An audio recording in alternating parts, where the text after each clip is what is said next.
bahagi ng pagdiriwang ng ika-53 anibersaryo ng Biliran Province State University na kilahok ngayong ika-13 ng Oktubre ang mga nagsipagtapos sa pamantasan na job seekers sa Job Fair 2025 na ginanap sa BIPSA Gymnasium.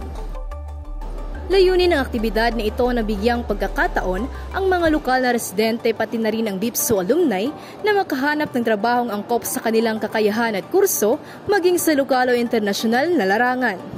Your presence here today opens a world of opportunities for our participants, particularly our alumni.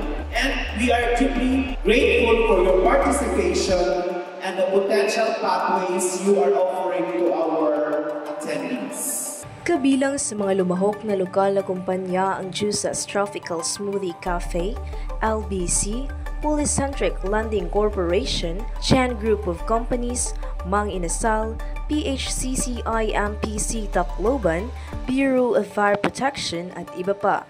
Mayroon ding mga kumpanyang overseas para sa mga nagbabalak magtrabaho abroad tulad ng Philippine Human Resource Worldwide Employment Corporation at First Northern International Placement Incorporation.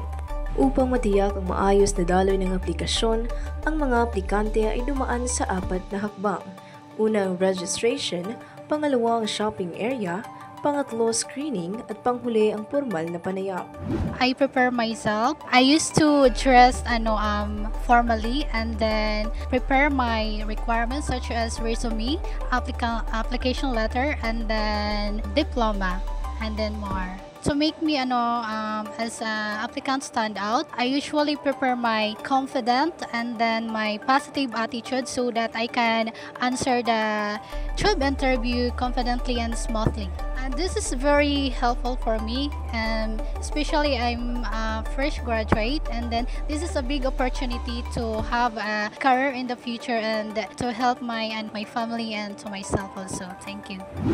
Ang BIPSA Job Fair 2025 ay pinangunahan ng Institutional Education Job Placement Office, katuwang ang Department of Labor and Employment at iba pang partner agencies at kumpanya mula sa iba't ibang sektor. Para sa iba pang kaganapan, manatiling nakatutok para sa komprehensibong pagbibigay ng impormasyon. Antabayanan din ang Facebook page ng The Pillar Publication. Ito si Rain Motisilio para sa Pillar Balita.